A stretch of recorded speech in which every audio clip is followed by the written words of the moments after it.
Bonjour à tous, ravi de vous retrouver dans Smart Job, votre rendez-vous emploi. C'est tous les jours du lundi au vendredi. Débat, analyse, expertise et vos rubriques habituelles, bien entendu. Bien dans son job, aujourd'hui, on parle de la restauration, pénurie de main-d'œuvre. On va faire le point avec notre invitée, Constance Vital-Durand. Elle est chargée de mission à Respecte ta cuisine. Il crée un label, une charte justement, porteuse de valeurs, peut-être pour permettre aux salariés d'aller plus facilement dans ce secteur sinistré. Et puis dans Smart et Réglo, aujourd'hui, c'est une rubrique un peu particulière. On revient dans l'actualité, retour sur cette annonce, vous l'avez entendu, Elon Musk a annoncé le licenciement de la moitié des effectifs Twitter dans le monde. Et ça impacte évidemment la France. Quelles en sont les conséquences? On en parlera avec Jean-Claude Beaujour. Il est avocat spécialiste en droit américain. On fera le point avec lui, évidemment, sur ce coup de tonnerre. Et puis, grand entretien avec Jean-Christophe Pittier. Il est le directeur des opérations Microsoft France. On reviendra sur cette grande étude mondiale réalisée par Microsoft. Grande démission, mythe ou réalité. On reviendra évidemment sur les conditions de travail, vie privée, vie pro, mais aussi sur le travail hybride et sur le télétravail. On reviendra évidemment sur tous ces sujets avec Jean-Christophe Pittier. Et puis enfin, dans Fenêtre sur l'emploi, réintégrer une collaboratrice après un congé maternité. C'est souvent un moment difficile, le retour au travail, et on en parlera avec Clara Leparquet. Elle dirige MTH Coaching. Voilà le programme. Tout de suite, c'est bien dans son job.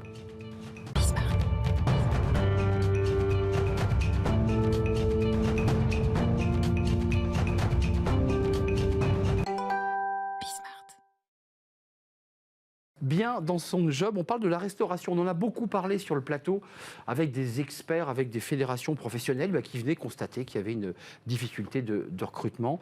À quoi est due cette difficulté? On va essayer de creuser un peu le sujet avec Constance Vital-Durand. Bonjour Constance. Bonjour. On est ravis de vous accueillir. Chargée de mission à Respecte ta cuisine. On va revenir sur le travail que vous faites auprès des restaurateurs avec cette charte, ces valeurs, ce label. D'abord, Respecte ta cuisine, c'est quoi? C'est quoi l'idée? C'est quoi le concept? Alors, Respecte ta cuisine, c'est une association qui cherche à améliorer les conditions de travail dans la restauration. Nous, notre objectif, c'est vraiment d'aider les restaurants, de fédérer les acteurs du secteur qui cherchent à améliorer leur performance sociale. Pour ça, on travaille sur 4 piliers fondamentaux qui sont la prévention des violences, l'inclusion, la valorisation du collectif et le bien-être au travail. Alors, quelques chiffres quand même pour se resituer. Entre février 2020 et février 2021, le secteur de l'hôtellerie-restauration a perdu 237 000 emplois. Et il y a évidemment aujourd'hui des chefs d'entreprise qui disent moi, je ferme mes salles, je ne peux pas ouvrir l'hôtel, je ne peux pas prendre toutes mes chambres. Revenons quand même sur ce que vous dites qui est très intéressant parce qu'on n'en parle jamais finalement. On parle que de l'aspect RH très corporate. Vous dites quand même dans les études et les travaux que vous faites qu'il y a quand même un vrai problème, de misogynie, de faible représentation des femmes au sein de la restauration et, en allant loin, les chiffres le disent, parfois du harcèlement, enfin des mots difficiles, des mots durs. C'est ça la réalité aujourd'hui en 2022? Ça n'a pas évolué? Tout à fait. Alors, ça a évolué et aujourd'hui encore, ça évolue dans le bon sens, il faut le savoir. Mais pour autant, les violences sont encore très fréquentes dans la restauration et également tous les problèmes que vous pouvez citer. Donc évidemment, on parle beaucoup de sexisme dans la restauration. Ce qu'on voit, c'est que alors que dans les écoles hôtelières et de cuisine, on a une parité, on a 52% de filles, donc un peu plus de filles. Au fur et à mesure qu'elles montent dans leur carrière, il y a un plafond de verre auquel elles se heurtent et qui fait que beaucoup de femmes aujourd'hui n'arrivent pas à devenir chefs, sont invisibilisées, notamment à cause de stéréotypes qui subsistent énormément, mais aussi à cause de violences sexistes et parfois même sexuelles qui peuvent être commises dans le secteur de la restauration. Il y a une forme de patriarcat, de vieilles entreprises, de vieux modèles RH qui continuent à perdurer. On voit quand même des chefs femmes, 3 étoiles, qui passent à la télévision et qui racontent leur parcours. Et lorsqu'elles le racontent, elles racontent quand même leurs difficultés. Qu'est-ce qu'on fait pour lutter contre tout cela? On fait des formations, on accompagne les restaurateurs, les hôteliers. Comment on fait concrètement pour lutter contre cela? Alors justement, à Respecte ta cuisine, c'est ce qu'on cherche à faire. Pour ça, on agit à 2 niveaux. Le premier, c'est d'abord dans les écoles hôtelières, dans les écoles de cuisine, les lycées professionnels, les CFA, dans lesquels nous intervenons pour faire de la sensibilisation sur les violences et les discriminations dans la restauration, pour que les jeunes puissent reconnaître ce qui relève d'un conflit au travail, de quelque chose de normal qui peut être pénible, et ce qui relève des violences, qui est quelque chose d'illégal. Pour le dire un peu concrètement, il suffit d'être allé dans une cuisine ou d'avoir fréquenté des chefs. On voit quand même le caractère très militaire de l'organisation d'une cuisine, notamment les grands chefs. Là, ça ne rentre pas dans du harcèlement. Quand le chef donne un ordre, on répond en cuisine « oui, chef ». Tout à fait. Là, il n'y a pas de harcèlement, on est d'accord? Bien sûr. Le harcèlement va être caractérisé à partir du moment où il y a une répétition de comportements qui portent atteinte à la dignité d'un salarié ou qui peuvent altérer sa santé mentale ou compromettre son avenir professionnel. Donc en effet, une fois, un chef qui crie sur quelqu'un, ça arrive, tout le monde peut perdre son sang-froid. En revanche, un chef qui crie sur quelqu'un de façon régulière, qui insulte quelqu'un régulièrement, c'est du harcèlement moral. Oui, c'est Cauchemar en cuisine. C'est l'émission qu'on voit parfois, où d'ailleurs, vous avez vu, l'émission elle-même utilise un présentateur chef cuisinier qui il peut lui arriver de hurler. Enfin, je sais pas, vous intervenez sur cette émission, enfin, ça crée un décalage. C'est exactement orthogonal à ce que vous nous racontez. Tout à fait. Alors, par ailleurs, si je peux me permettre, cauchemar en cuisine, c'est une partie du problème. Il y a aussi cauchemar en salle qui pourrait exister, puisqu'on a aussi beaucoup de violences qui peuvent arriver dans la salle. 2 à 3 arrêts maladie par an pour les gens en restauration et en salle. Ça veut dire qu'il y a un taux, évidemment, d'arrêt maladie qui est colossal. Comment on fait? Vous portez des valeurs, des restaurateurs socialement engagés. On met quoi? Un label, ils signent une charte, ils s'engagent. Comment vous les accompagnez pour ceux qui disent nous, on est un bon élève et on ne voudrait pas être mélangés avec les entreprises qui font mal leur travail? Alors nous, justement, on cherche à valoriser ceux qui cherchent à changer leurs pratiques. Ce qu'on propose aux restaurateurs et aux restauratrices, c'est un engagement vers une labellisation. On a créé un label qui s'appelle la Marianne de la cuisine, qui vise à récompenser les restaurants qui mettent en place... On le verra affiché quand on pousse la porte de... Exactement. C'est ça, hein? Exactement. On a une petite plaque, comme pour une étoile Michelin, avec notre logo. Qui justement permettra de reconnaître les restaurants qui mettent en place des bonnes pratiques, dans lesquelles le personnel est bien traité. En tout cas, pour vous, cette question des valeurs que vous faites signer à ceux qui vont accrocher la Marianne, c'est essentiel pour redonner de la vitalité au secteur, parce qu'il va très très mal ce secteur. Hein. Tout à fait. Nous, vraiment, ce qu'on cherche à montrer, c'est que la performance sociale, évidemment, c'est un intérêt moral, mais ça a aussi un intérêt économique. C'est l'une des clés pour lutter contre l'absentéisme, c'est l'une des clés pour fidéliser les équipes, c'est l'une des clés pour recruter plus facilement. Avant de nous quitter, c'est le thème que vous avez un peu soulevé d'ailleurs dans le... ça a lieu encore, hein, Équipe Hôtel, un grand salon autour des questions et des sujets d'hôtellerie. Et avant-hier, vous avez animé, enfin en tout cas, Respecte ta cuisine a animé un débat. C'était quoi le thème? Le thème était justement de savoir en quoi la performance sociale, la RSE, a influencé le recrutement. Et ce qu'on a vraiment cherché à montrer, c'est qu'aujourd'hui, les restaurateurs et les restauratrices qui ont une bonne performance sociale recrutent beaucoup plus facilement. Concrètement, c'est lent quand même le secteur sur lequel vous vous êtes penché à travers l'hôtellerie, la restauration. J'ai le sentiment que les choses sont plus difficiles encore en restauration qu'en hôtellerie, que la sociologie même de ceux qui possèdent ces entreprises n'est pas la même. C'est assez vrai. La restauration a beaucoup une histoire qui fait aussi que voilà, c'est un secteur qui peut avoir du mal à changer. Pour autant, on voit vraiment cette volonté, notamment avec de nouvelles générations qui arrivent sur le marché du travail. Pour les jeunes, aujourd'hui, c'est prioritaire d'avoir des bonnes conditions de travail. Nous, c'est vraiment ce qu'on observe en faisant des sondages auprès des étudiants. Qu'est-ce que vous conseillez aux salariés? Parce que, évidemment, on parle mal une fois, on parle mal 2 fois. Qu'est-ce qu'on fait? On pose le plat et on quitte l'entreprise, on appelle l'inspection du travail. Comment on fait? Parce que quand on est salarié, on a besoin de son salaire et parfois, on est obligé de subir des choses qui ne sont pas acceptables. Alors, ce qu'on peut faire, c'est d'abord chercher à avoir un dialogue en interne, si possible. Essayer de parler du fait que certains comportements sont problématiques et bien faire se rendre compte à ceux qui les ont que ce sont justement des problèmes. Ce qu'on peut faire également, c'est évidemment porter plainte dans le cas où il y a des comportements qui sont illégaux. Et troisièmement, évidemment, il ne faut pas hésiter à démissionner si besoin. La santé mentale, la santé physique, ça passe avant le fait de trouver un travail. D'autant plus qu'aujourd'hui, la restauration étant un secteur en tension, évidemment, on peut retrouver du travail relativement facilement. Ce label qu'on pourra afficher un peu comme on en voit beaucoup entre le Goemio et tout ce qu'on peut afficher, maître hôtelier ou maître restaurateur, Respecte ta cuisine, combien de restaurants là ont déjà signé la charte et affiché ce logo? Alors pour l'instant, on a un premier restaurant qui a été labellisé en septembre, la marque d'oiseaux d'Éric Guérin, exactement. Mais on a plusieurs restaurants qui sont lancés dans la première étape, l'auto-évaluation, qui sont des questionnaires en ligne pour savoir où on en est dans sa performance sociale et comment l'améliorer. Donc ça veut dire que c'est aussi pour vous une forme de certification? Tout à fait. Ça peut aller jusque-là? Tout à fait. Merci Constance Vital-Durand d'être venue nous rendre visite. C'est un vrai plaisir de vous accueillir. Chargée de mission à Respecte ta cuisine, c'est très simple. Vous êtes restaurateur, vous dirigez un grand groupe ou une petite entreprise. Allez donc jeter un œil sur ce site et peut-être même vous faire labelliser parce que c'est de ça dont il est question. C'est un label RSE, Respecte ta cuisine. Merci de nous avoir rendu visite. On tourne une page. Là, on va parler d'un sujet évidemment qui est lié au droit du travail. Vous avez entendu Elon Musk, enfin en tout cas lu Elon Musk qui a annoncé le licenciement de la moitié de ses collaborateurs, des collaborateurs Twitter dans le monde. Ça impacte les Français.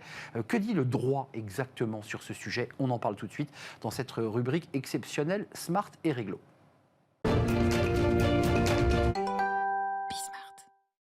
Et un smart et réglo un peu exceptionnel aujourd'hui, parce que c'est vrai que dans l'actualité, ça fait un grand boom, ce qu'a dévoilé Elon Musk par voie de presse, par voie de Twitter, la moitié des collaborateurs licenciés. Il sépare de la moitié de ses collaborateurs après l'avoir acheté pour la somme de 44 milliards de dollars. Jean-Claude Beaujour, on vous a invité aujourd'hui, et merci de vous être rendu disponible, parce que vous êtes avocat en France, mais avocat et spécialiste des États-Unis, en droit américain. D'abord, commençons par les États-Unis. Légal ou pas de faire cela? On peut le faire aux États-Unis? Alors effectivement, il n'y a pas de règles particulières pour le licenciement. Il n'y a pas ce que nous avons, c'est-à-dire une procédure de licenciement avec une convocation, un entretien préalable, etc. etc. Voilà, c'est la presse. Là, effectivement, c'est la relation contractuelle et les parties peuvent mettre un terme au contrat à leur convenance. Donc ça, il faut le savoir. Donc nous ne sommes pas, pour ceux qui vivent de l'autre côté de l'Atlantique, cela n'est pas surprenant sur le principe, sachant qu'il y a malgré tout un usage, c'est que en règle générale, l'employeur donne 2 mois de préavis. Une fois qu'il a décidé, là encore, sans procédure particulière, une fois qu'il a décidé, il donne 2 mois de préavis pour éviter qu'il n'y ait de recours juridique contre le licenciement. Il n'y a pas cette notion de licenciement pour cause réelle et sérieuse. Alors, l'intérêt de votre présence, c'est que vous avez un pied évidemment aux États-Unis et un pied en France.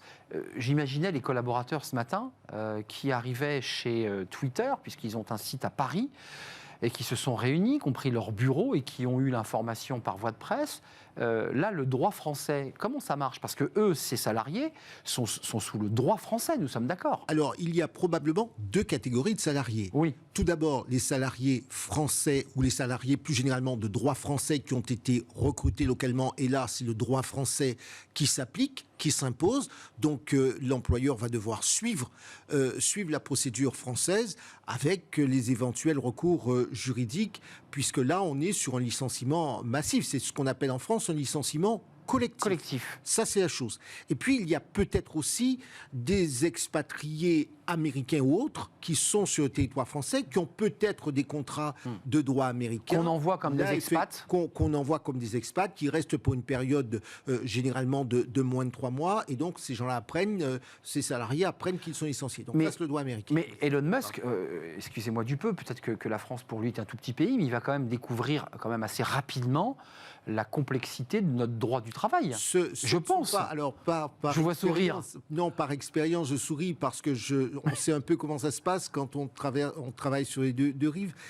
En général, c'est le directeur juridique qui gère le sujet parce que ce sont des dossiers extrêmement complexes. Expliquer effectivement qu'il y a des procédures, expliquer qu'on est en matière là précisément d'un licenciement collectif, donc avec une procédure encore plus compliquée, ça n'est pas toujours évident, mais il va devoir s'y faire et puis c'est comme cela. Il parle sur Twitter, mais le droit français peut lui reprocher, parce que quand il y aura une procédure officielle engagée en France, et j'imagine que ça va arriver, il y a quand même des règles. On ne peut pas annoncer le licenciement de 3500 collaborateurs dans le monde comme ça, d'un claquement de tweet. Oui, parce qu'effectivement, on part du principe qu'il y a toujours cette phase de négociation dans le droit français. Généralement, on est convoqué à un entretien préalable, on envisage, on demande son avis au salarié qui peut donner des explications, etc. Là, on a le sentiment que la décision est prise et que, de toutes les façons, c'est la mise en œuvre. Mais il est aux États-Unis, il a fait comme il pensait aux États-Unis, ça sera peut-être utilisé dans d'éventuels recours contentieux devant les juridictions françaises, et ça, on verra comment ajoute. Je voudrais aussi dire une chose que, même aux États-Unis, et je peux vous dire, nous avons nos clients américains le savent bien, même aux États-Unis, ça a été quand même brutal, pour 2 raisons. Clairement. La première, c'est que il y a malgré tout, même s'il n'y a pas de règles procédurales... Il y a des recours qui sont... Alors, il y a des recours, mais en général, déjà sur la forme, un mail en vous disant vous recevrez sur votre boîte personnelle un mail, pas sur votre boîte professionnelle parce qu'elle sera fermée. C'est extrêmement violent. Et puis, c'est une entreprise moderne, c'est une entreprise de la Silicon Valley. Vous imaginez en termes d'impact, d'image, c'est un choc psychologique pour l'ensemble des salariés. Donc, de ce point de vue, même aux États-Unis, c'est aussi violent. Et certains recours sont exercés par plusieurs de mes confrères. À San Francisco, et notamment l'un des éléments, c'est de savoir savoir, s'il va y avoir le paiement des 2 à 3 mois, puisque je crois que M. Musk a indiqué qu'il allait payer 3 mois. 3 mois. Donc, quelles sont les propositions? Mais ce sera 3 mois et il faudra renoncer à tout recours judiciaire. Mais ce qui sera intéressant, c'est de savoir comment ont été choisis les salariés qui s'en vont. Parce que là encore, attention, si on peut mettre fin au contrat à la volonté, à la discrétion, l'expression c'est à la discrétion des partis, il n'en demeure pas moins qu'on ne peut pas mettre fin au contrat sur des motifs contraires à la loi. Par exemple, pour de la discrimination à l'âge. Vous ne pouvez pas dire à quelqu'un... Donc là, il peut y avoir des recours aussi aux États-Unis. Il peut y avoir des recours et des sanctions. Souvenez-vous, simplement, nous étions tous beaucoup plus jeunes. Philadelphia, où il y avait eu le licenciement volontaire d'un avocat pour eu égard à son homosexualité. Et l'entreprise le cabinet avait été condamné de mémoire à 7 millions de dollars pour des dommages punitifs. Ce que nous n'avons pas chez nous, ce sont les dommages punitifs, c'est-à-dire que lorsqu'on a enfreint la loi de manière intentionnelle. C'est un très beau film par ailleurs qu'il racontait. Merci Jean-Claude Beaujour d'être venu nous éclairer. On va suivre de près évidemment ce dossier Musk et puis de savoir aussi comment peut-être les salariés et les cadres de Twitter France gèrent cette situation. Un mot, ça veut dire surtout pour vos téléspectateurs, pour ceux qui vont travailler aux États-Unis, un contrat d'expatriation se négocie, se travaille, et on ne fait pas cela 5 minutes avant de signer. C'est une précaution qu'il faut prendre. En tout cas, c'est ce que nous disons à tous nos clients. Merci Jean-Claude Beaujour, avocat spécialiste en droit américain. Merci de nous avoir éclairés. On marque une courte pause et on va s'intéresser à une très grande entreprise américaine, Microsoft, avec son directeur général. Une étude passionnante sur les ressources humaines, sur la relation des salariés avec leur entreprise. Étude mondiale. Parmi évidemment les pays, la France, et on va faire un focus évidemment avec lui sur notre pays. C'est juste après la pause, on accueille le directeur général de Microsoft.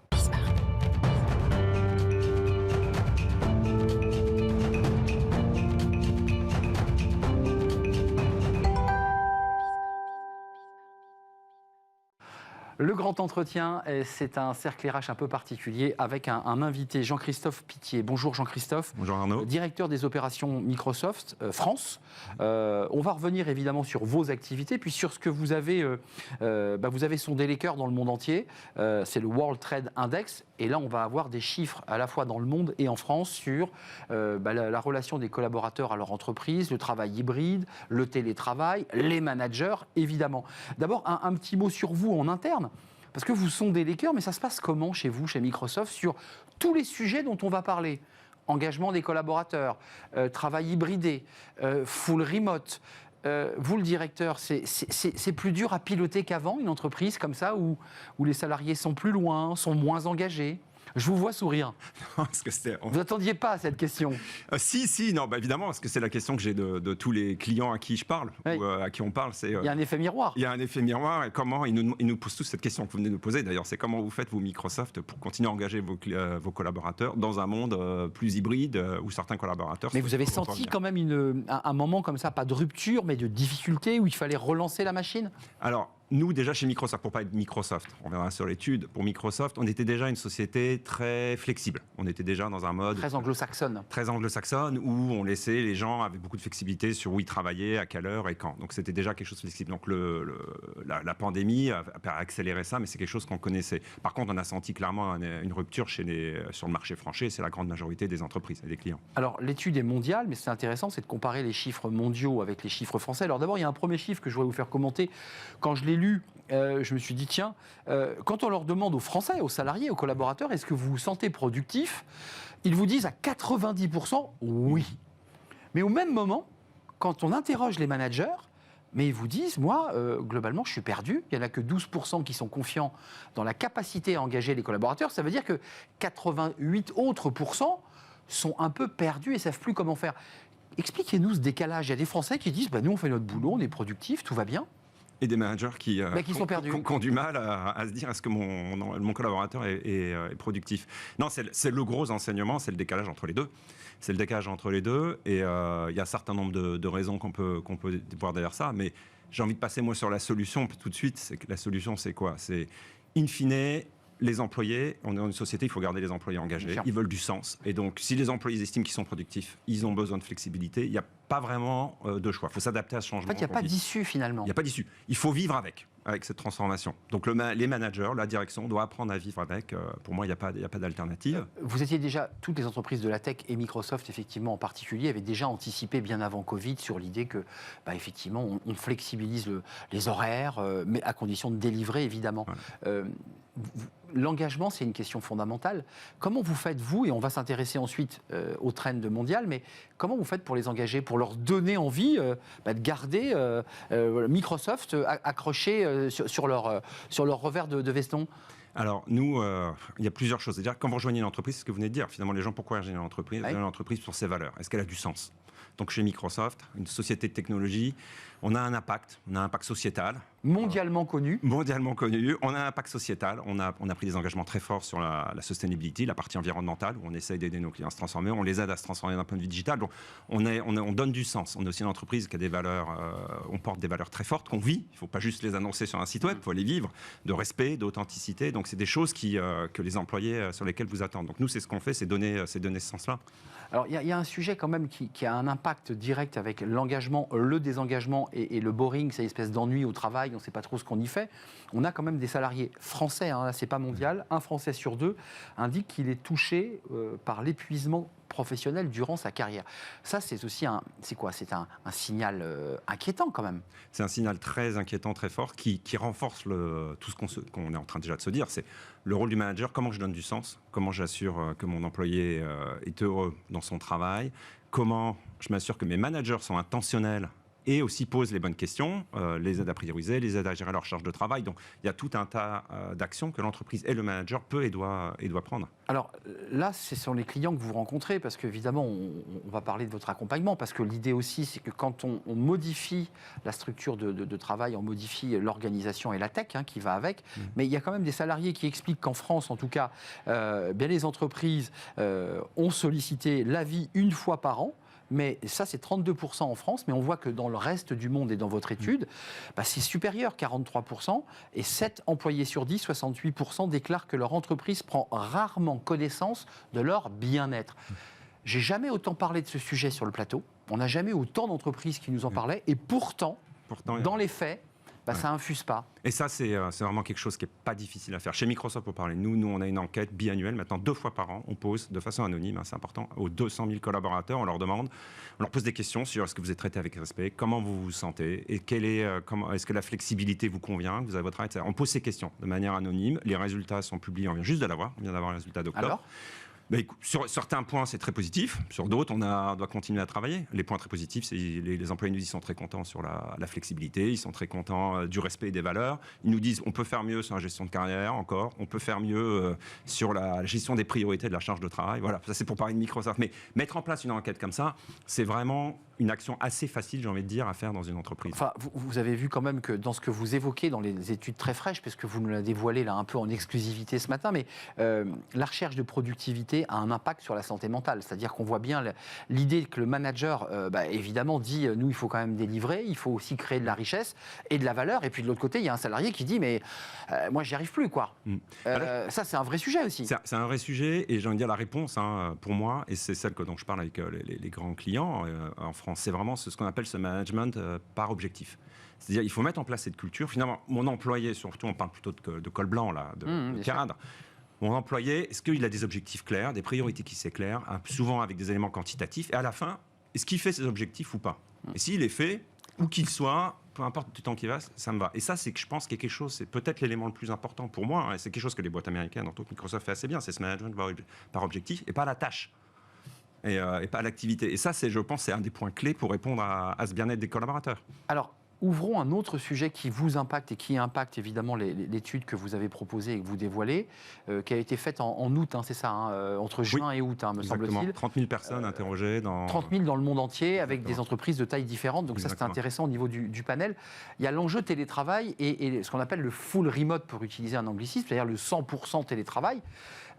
C'est quoi les tendances? Qu'est-ce qui ressort dans le monde? Est-ce que la France est en retard?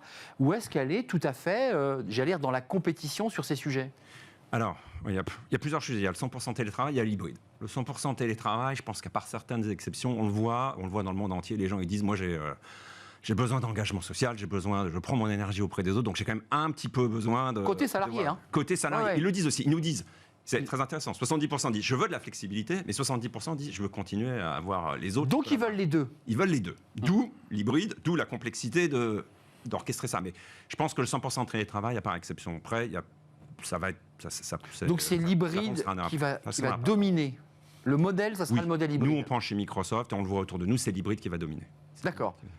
Ça veut dire, et je repose la question là à celui qui a fait l'étude ou qui l'a fait piloter en tout cas, ça pose une question pour les managers. Enfin, quand vous parlez avec eux en off et vous les croisez dans l'intimité des bureaux, ils vous disent, moi j'ai des collaborateurs globalement avec ce mode hybridé que j'ai perdu. Je ne peux plus mettre la main sur eux. Enfin, et j'ai même du mal à vérifier leur productivité. Ça, vous l'entendez ? Ça, je l'entends, mais c'est là où je vous réponds. Je dirais, il y a une vraie évolution. On vit, d'abord, prendre du recul, je ne sais pas ce que vous en pensez. Moi, j'en pense qu'on vit une période incroyable, c'est-à-dire que le monde du travail n'avait pas changé depuis la Deuxième Guerre mondiale, on va dire. C'est une révolution. C'est une vraie révolution, clairement. et c'est fascinant. Donc c'est positif, mais il faut accepter que c'est une révolution, il faut accepter qu'on est tous en phase d'adaptation, qu'on apprend. Donc il faut rester très humble.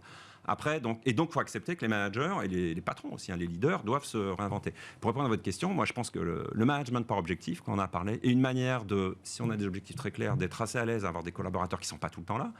Après, le management a aussi un rôle d'orchestrer cette flexibilité, ce retour au travail, de trouver Et autour de moi, la majorité des entreprises françaises le font d'ailleurs plutôt bien.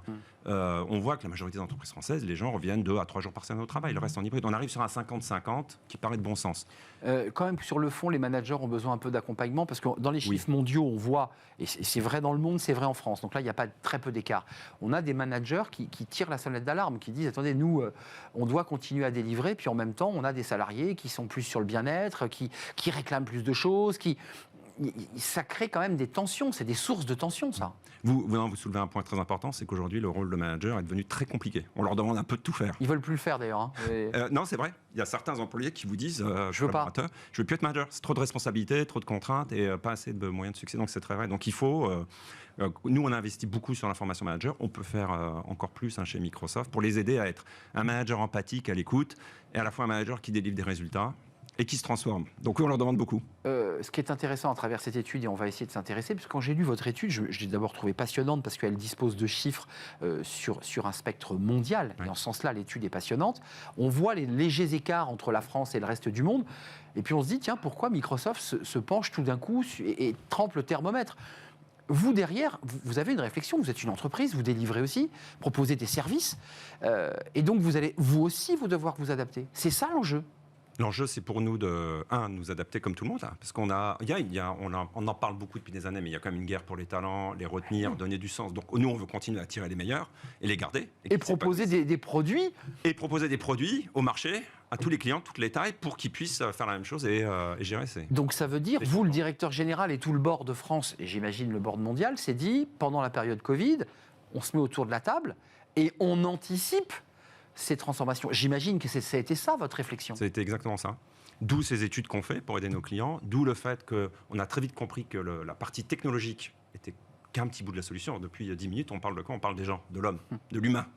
Donc c'était très important d'aller sur la partie humain, psychologie, sociologique, comme on en discutait. Alors très concrètement, ça veut dire quoi aujourd'hui ? Parce qu'on l'a vu au moment du Covid, on a fait beaucoup d'émissions. À l'époque, ça a dû peut-être faire sourire Microsoft, mais la question c'était d'installer les ordinateurs dans les appartements, c'était les câbler, c'était les sécuriser, c'était faire en sorte qu'on pouvait travailler avec le même rythme, le même flux à la maison que dans l'entreprise. Est-ce que cette promesse-là, elle a été tenue ? Alors aujourd'hui, cette promesse, en utilisant les technologies Microsoft, aujourd'hui, elle est tenue. C'est-à-dire vous avez un PC, vous l'utilisez où que vous soyez, vous pouvez l'utiliser n'importe où, vous avez accès à toutes les applications de l'entreprise, que ce soit les notes de frais, vos outils de collaboration. Donc cette promesse, elle existe, elle est disponible sur le marché, elle marche très bien. Alors il y a un autre outil, parce que c'est ce que vous proposez à travers Viva, si j'ai bien compris, qui est la plateforme. Ouais. C'est qu'avant, évidemment, Outlook, et tout le monde connaît, je veux dire, c'est un outil, là aussi, mondialement connu, on pouvait se parler, échanger, il y a Teams. Ouais. Mais là, ce qui est intéressant, c'est que vous rajoutez une couche supplémentaire. On se parle, mais ça dépend où. On varie les lieux. Est-ce que c'est ça la réflexion qui a été menée pendant le Covid ? Non, c'est intéressant. C'est qu'on s'est rendu compte qu'avec cette révolution qu'on vit, avant, on avait un outil de calendrier. Tout ce qu'on gérait, on se synchronisait sur notre temps, finalement. Exactement. Maintenant, il faut se synchroniser sur le lieu. C'est-à-dire, finalement, on se pose régulièrement la question, mais où est-ce que tu es? Ah bah tiens, aujourd'hui tu es au campus, moi aussi. Ah bah finalement on va se voir en personne. Finalement, tiens, demain j'y suis pas. Donc elle a besoin de cette synchronisation d'informations sur le lieu. Donc on a annoncé effectivement un outil qui s'appelle Microsoft Places, mais peu importe, qui va permettre de se synchroniser sur les lieux où on peut être, que ce soit en coworking, à la maison ou au bureau, et de gérer cet aspect-là. Et ce qui n'empêchera pas donc de pouvoir travailler. Parce que c'est ça l'enjeu, Oui, c'est de rester connectés ensemble. Le but, c'est de rester connecté, de gérer ce monde hybride, de pouvoir travailler ensemble de manière synchrone et asynchrone. Jean-Christophe Pittier, parce que j'ai une tradition et je ne l'ai pas respectée aujourd'hui, c'est que j'interroge tous ceux qui viennent dans le cercle RH, dans le grand entretien, d'essayer de se raconter un tout petit peu, parce qu'après tout, vous êtes directeur. Mais j'ai vu dans votre parcours, donc depuis 2001, vous êtes chez Microsoft, donc vous avez quand même un petit peu d'expérience dans la maison, mais avant, vous aviez créé une start-up, vous avez travaillé dans le conseil. Bref, quand même, dans l'histoire professionnelle que vous avez, c'est bouleversant quand même, non? Oui.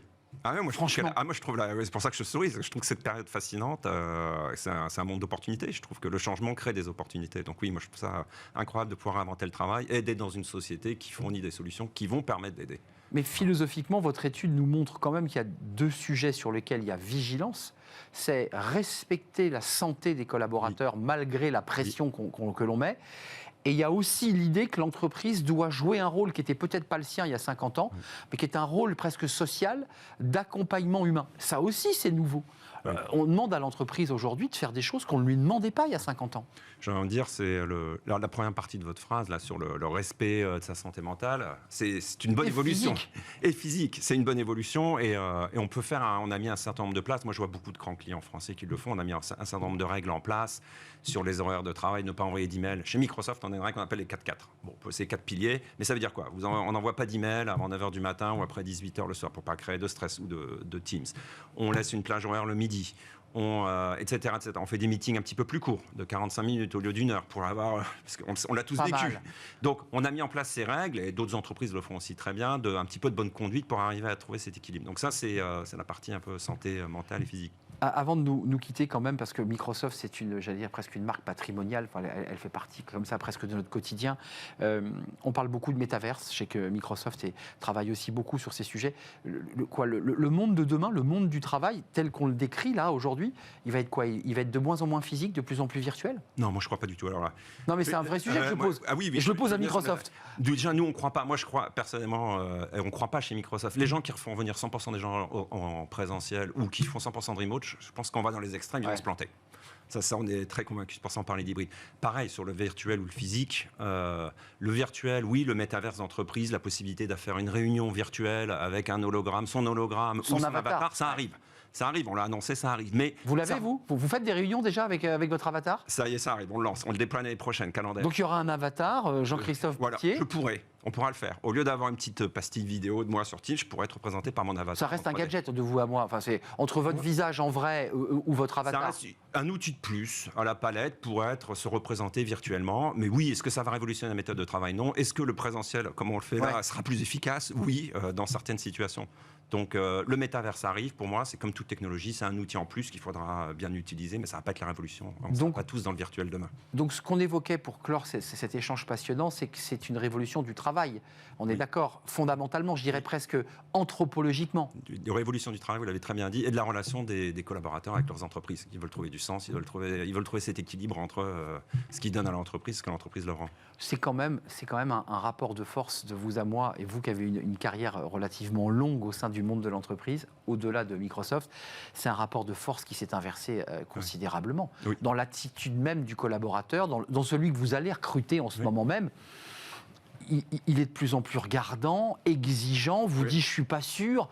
Enfin, c'est quand même un rapport très inversé. Un rapport très inversé. Et on le voit d'ailleurs l'an dernier, on n'a pas de la grande démission, mais en France, là je crois que le chiffre de la DARES, c'est 520 000, c'est le point le plus grand nombre de démissions, je crois, depuis qu'elle s'assiste. Alors on ne l'appelle pas la grande démission, chez nous en France, mais on est dans une démission lente. On est dans une démission lente. Et moi, pareil, je suis un positif. J'ai travaillé. Vous avez l'air très optimiste. Moi, je suis optimiste du changement, il faut faire attention. Parce que c'est dur, ça, pour un employeur, d'avoir un salarié qui rechigne, qui hésite, qui demande... Oui, mais ça oblige finalement l'entreprise à quoi? À être plus dans une logique de comment je l'engage, le motive sur des leviers positifs. On est sur des leviers positifs versus des leviers négatifs. Il faut travailler, fais ça, etc. Donc ça, moi, je pense qu'à la fin, tout le monde sera gagnant. Une révolution à l'intérieur de nous-mêmes. C'est ça. C'est dans l'attitude que l'on a aussi dans notre relation au travail. Merci Jean-Christophe Pitié d'être venu nous rendre visite, directeur des opérations Microsoft. J'espère que je ne me trompe pas dans votre titre.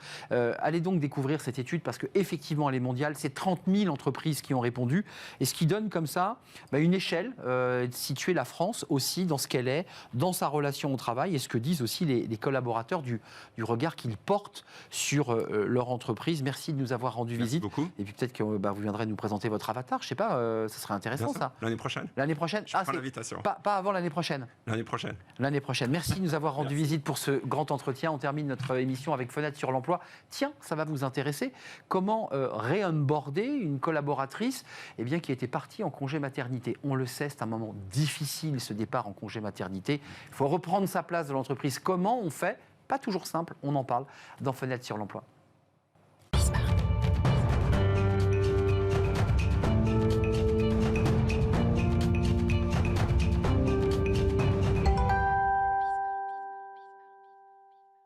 Fenêtre sur l'emploi, un sujet délicat lorsque vous êtes une femme et que vous rentrez de congé maternité. Est-ce qu'on retrouve son bureau? Est-ce qu'on retrouve son poste? Est-ce qu'on retrouve ses dossiers?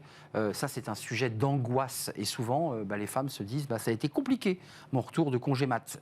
Et on en parle avec Clara Leparquier. Bonjour Clara. Bonjour Arnaud. Ravie de vous accueillir, dirigeante de MTH Coaching. Auteur de ce livre, alors il date un peu, mais il est intéressant parce qu'il vient un peu globaliser l'émission qu'on a faite aujourd'hui. S'épanouir professionnellement, donner du sens à sa carrière, sorti chez Ellipse. Vous avez choisi de faire un focus aujourd'hui sur ce sujet avec nous parce que c'est un sujet d'inquiétude pour les femmes globalement. Je ne sais pas si on a fait des sondages ou des études, mais elles sont majoritairement inquiètes à l'idée de revenir au travail. Elles sont déjà inquiètes quand elles annoncent leur grossesse. C'est vrai, ça commence Commençons par là. par le début. Ouais. Voilà. Et près de 40% des femmes sont inquiètes quand elles annoncent leur grossesse. Et effectivement, le retour au travail, c'est une source d'angoisse. Et donc, il est essentiel de pouvoir les accompagner. Alors, quand elle l'annonce, puisqu'on repart du début, c'est l'angoisse de dire mon employeur m'a embauché il y a 1 an, je vais lui annoncer que je suis enceinte, donc je vais quand même partir de l'entreprise. Je vais être déclassée. Il y a quand même la peur d'une forme de déclassement, de ne pas pouvoir monter en grade. C'est ça, des refus de promotion, des mises au placard, aussi mises de côté. Et donc justement, le rôle du manager dès le départ, dès l'annonce, alors ça peut sembler basique, mais ça va être déjà d'accueillir positivement la nouvelle. Essayer de se mettre à la place de la salariée qui, elle, est partagée entre une grande joie parce qu'elle va devenir maman et en même temps ce stress de devoir l'annoncer à son employeur. Donc ça veut dire que le manager, et on va venir à votre travail parce que vous avez une action concrète d'accompagnement avec votre structure, mais le manager ou l'entreprise fait un petit mot, on voit dans l'intranet l'idée que Léa va avoir un bébé. Comment on valorise cette bonne nouvelle? On fait un pot? Qu'est-ce qu'on fait? Alors, c'est possible de faire tout ça, mais déjà, c'est au moment où la personne vous l'annonce, vraiment l'accueillir avec joie et essayer de la rassurer aussi, parce qu'effectivement, il y a derrière un certain nombre de peurs, et l'aider à préparer la transition qui va arriver, la sienne et puis la transition dans l'entreprise. Parce que finalement, les femmes sont souvent inquiètes aussi de se dire « mais comment ça va se passer quand je ne serai pas là ? Est-ce que ça va continuer de tourner, etc. » Donc, le rôle du manager est... Oui, c'est l'angoisse de l'absence. Je suis absente, je m'occupe de mon enfant et c'est un moment essentiel à ma vie. Puis en même temps, j'ai un petit coin de ma tête, cette petite lumière qui dit je ne suis pas là. Il y a un enjeu aussi quand même qui est assez intéressant. C'est quand même on revient et parfois on n'arrive pas à reprendre le rythme pour 2 raisons. Il faut aller chercher son enfant à la crèche. On a des obligations de maman. Ça aussi, c'est une source d'angoisse. Comment vous accompagnez ces femmes sur ces sujets? Alors, c'est une source d'angoisse pour elles. Parfois, c'est justifié, parfois, ça l'est un petit peu moins. Et en tout cas, la société a peur de ça. Et il faut aussi, justement, faire évoluer les mentalités, à la fois pour ne pas se dire une femme qui rentre de congé maternité va forcément être moins productive, moins disponible. Ça dépend. Et en tout cas, quels sont ses besoins, quelles sont ses attentes. Et donc, nous, ce qu'on cherche à faire en priorité, c'est à essayer d'accompagner les managers et aussi les femmes concernées pour justement les accompagner de façon personnalisée, selon leur situation.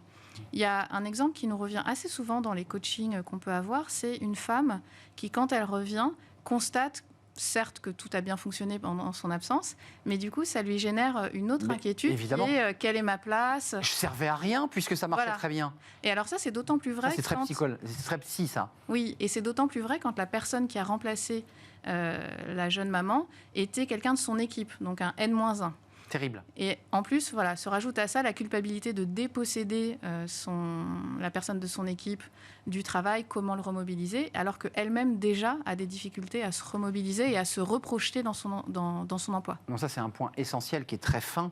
C'est que quand un N-1 a pris la place de celle qui est partie en congé mat, c'est plus difficile que quand on prend un CDD pour faire un remplacement court, puisqu'on sait qu'on ne le reverra pas. C'est ça. On est d'accord. Ça, est-ce que l'entreprise elle a des contre-mesures? Parce que sur ce sujet-là, c'est très juridique. Il faut effectivement qu'elle pourvoie le poste en l'absence de la personne. Comment on fait là? C'est très subtil, ça. Alors en tout cas, c'est se dire quand la personne revient, comment j'accompagne à la fois celle qui a remplacé et qui a peut-être aussi elle-même des volontés de continuer d'évoluer, et comment est-ce qu'on accompagne la jeune maman à retrouver sa place, à se sentir légitime, en confiance. Et c'est là que nous, par exemple, on peut intervenir en proposant des accompagnements, nous, sous forme de coaching, pour aider la jeune maman à reprendre confiance en elle, à se sentir légitime et à comprendre quel est son rôle. Et moi, en particulier, j'accompagne un certain nombre de femmes managers qui rencontrent ces difficultés à leur retour. Et parfois, en fait, il suffit de quelques séances, 3-5 séances, et c'est reparti. Mais quand vous dites des séances, on voit vraiment qu'il y a un travail un peu psychologique de remise en confiance, de réassurer la personne qui reprend son travail. C'est ça la question. Oui, ça peut être en tout cas le cas, et c'est assez souvent le cas des personnes qu'on accompagne, et leur aider à se poser la question de pourquoi elles sont là, pourquoi elles, et comment continuer de se projeter. On peut aussi accompagner des jeunes mamans qui ont la chance, elles, à leur retour, d'avoir une promotion. Mais alors là, elles ont vraiment l'impression d'avoir un double défi à relever. Et donc, si on les accompagne, tout le monde est gagnant. L'entreprise, pour elle, c'est un gage de motivation, un gage d'une jeune maman, jeune collaboratrice qui va être encore plus efficace dans son travail. Donc, tout le monde est gagnant. C'est aussi envoyer un signe qu'on prend soin de la QVT, qu'on prend soin de l'équilibre pro-perso. Et donc, on envoie des signes aussi aux autres collaborateurs, aux papas. Oui, ça libère aussi de l'énergie dans les autres services pour les autres femmes. On se dit, celle-ci, elle a été accompagnée, donc je peux aussi m'autoriser. Et je vais aussi, je le redis, avoir de la place pour m'occuper de mon enfant. Parce qu'il y a aussi une angoisse un petit peu qui est terrible quand on laisse son enfant à la crèche et qu'on va aller au travail pour la première fois. Il y a un déchirement terrible. Oui, et c'est une double culpabilité. À la fois, je laisse mon enfant peut-être un peu trop tôt. Et est-ce que je vais être suffisamment efficace au travail ? Disponible. Et en fait, il y a une double injonction sociale qui est d'être à la fois la mère parfaite et la surperformante au travail. Et ça, c'est très, très difficile à porter pour les mamans. Et c'est pour ça qu'on a aussi envie d'accompagner les entreprises à faire bouger les mentalités sur la maternité et la parentalité de façon plus large. Et la charge mentale, dont on a eu le temps de parler, mais qui est un autre sujet qui vient se greffer évidemment aux fatigues, aux maladies, et pouvant découler de ce stress finalement. Oui, merci. Et donc pour l'entreprise, c'est lutter contre des RPS effectivement, que sont le stress, le burn-out, la charge mentale. Les risques psychosociaux, les fameux RPS. Merci Clara Leparquier, Arnaud d'être venue nous éclairer sur ce sujet très fin, parce que c'est très subtil, c'est pas un trend très large, c'est très subtil ce que vous nous décrivez, dirigeante de MTH Coaching, et vous accompagnez ces femmes dans des séances collectives ou individuelles pour peut-être les réassurer, s'épanouir professionnellement. C'était votre livre chez Ellipse, l'émission est terminée. Merci de l'avoir suivi, c'était un vrai plaisir de partager ce moment avec vous. Je remercie notre ami réalisateur, je remercie Alexis au son, je remercie Nicolas Juchat évidemment, et puis je remercie Léa pour l'accueil invité. Merci à vous, merci pour vos messages, votre fidélité et l'intérêt que vous portez à notre émission Smart Job. Je serai là demain. Bye bye.